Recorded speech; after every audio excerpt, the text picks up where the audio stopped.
Hello, this is Nathaniel Gage, and this is a lecture on John Brown's Raid, the Spark of the Civil War, for the undergraduate class Introduction to American History. Generally speaking, historians have considered John Brown's Raid to be one of the catalysts which sparked the Civil War. But the question remains, is this assessment really fair?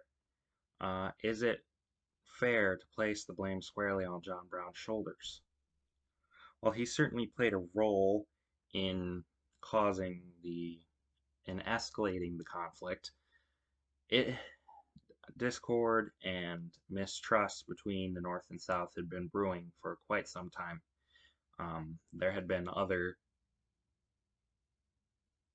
attempts at resolving the issue of slavery, such as the Missouri Compromise, but while they may have worked for a time, they were not permanent solutions, and they really succeeded more in strengthening fears on both sides than in anything else.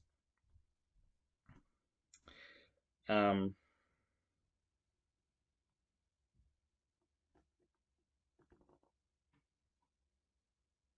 there were battles over slavery in Kansas, which John Brown had partaken in.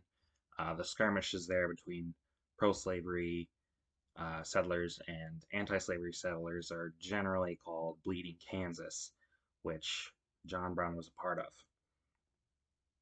of. According to Robert E. McGlone, in 1857, his band of men had killed several pro-slavery settlers in Bleeding Kansas, hacking to death 5 men along Pottawatomie Creek with short, heavy swords. Scholars differ on whether the killings should be considered murders or acts of war following the pro-slavery sack of Lawrence just days before. In some ways, the Civil War started long before 1861. Regardless of Brown's motives, his tendency for violence is difficult to justify.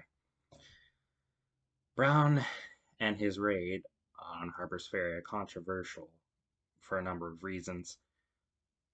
In some ways, it seems justified, his aversion to slavery and the fact that he was one of the few people at the time willing to take definitive action against the institution seem like it should be something that should be praised. But his willingness to employ violence so readily is not so easily explained away. Some people might take a Machiavellian approach and say that the ends justify the means. But let's take, for instance, the soldiers guarding the Federal Armory at Harper's Ferry. Um, how much involvement really did they have with the institution of slavery? They could have been soldiers from the South, or they could have been from the North, more likely from the North. Either way, they were part of the Army. Their involvement in the institution of slavery was most likely limited. Um, so, is it justifiable for Brown and his men to have taken their lives or even imprisoned them in this conflict when they had little to do with it?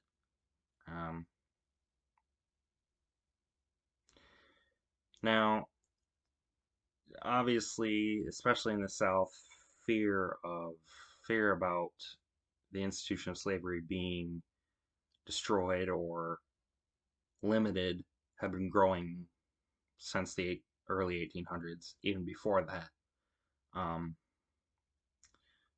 I mentioned the Missouri Compromise earlier, which base, basically made it so that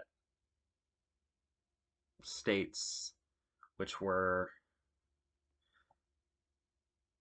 um, above Missouri could choose whether to be pro-slavery or pro against slavery, and it would be based on majority.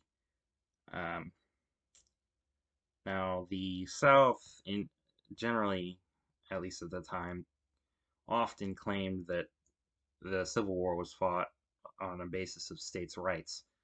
Um, in a way, it was, but it was about the states' rights to decide to keep the institution of slavery intact, because it was the way of life that they knew. They didn't believe they could survive without it. And there was fear, genuine fear, that the slaves, if they were freed, would rise up and attack their former masters and kill them. Um, that is part of why people reacted so harshly to John Brown's raid, is because he was trying to incite a slave revolt, in which the slaves would have risen up and slaughtered their masters. It's difficult to justify his actions. I personally can't.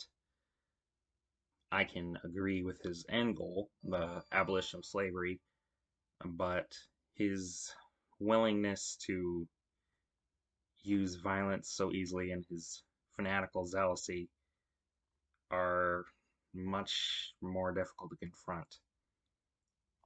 It's easy to see that he believed in what he was doing, and he was a man of belief. He was a man of faith, but it's hard to understand, especially if you are a believer, how he could do the things that he did and still claim to be a man of faith. Where there's a moral question in John Brown's raid. When is it all right, and in God's eyes, to take another person's life into your own hands? Is it okay to do that for the greater good? Soldiers often are forced to kill their enemies, and although it sometimes affects them negatively, in general, they seem to take it in stride in a way. If they're at war, they understand that they're fighting for their country and their people, so they make it's not considered murder. Um, it's debatable whether Bleeding Kansas could be considered a war. It certainly wasn't a government sanctioned one. It was not an official war. There were not two sides that officially declared a war on each other, but in some ways they did. Um, but the Civil War was a legitimate war in that both sides had official governments which declared war on each other. Um, Although it could also be considered a civil insurrection, uh, especially from the point of view of the North, since the Union government, the Northern government, didn't consider the Confederacy to be a legitimate government. Um, so technically, that would be considered a rebellion and not a war between two opposing powers. But back to John Brown. Um, Historians have treated him differently. He's been characterized as a villain and a tragic hero and a martyr for a lot of African Americans at the time. A lot of the slaves, they saw him as a martyr.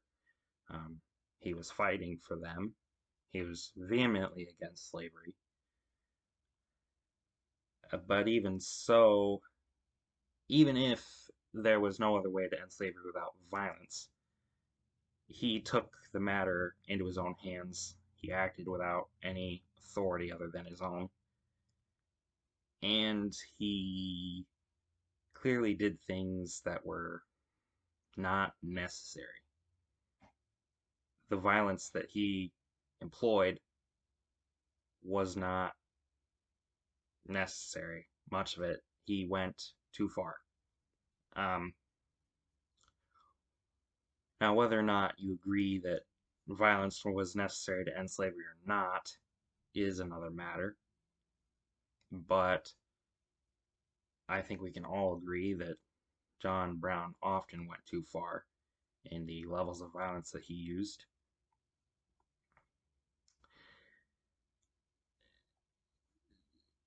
It's also clear that he was a man of conviction, even if his means were questionable. He clearly believed in what he was doing.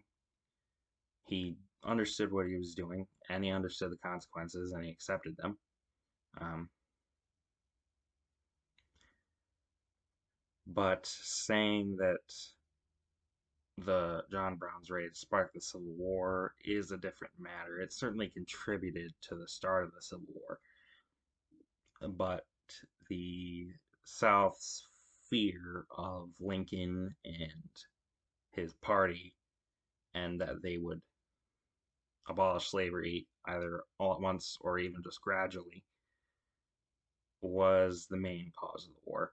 Um, Thank you.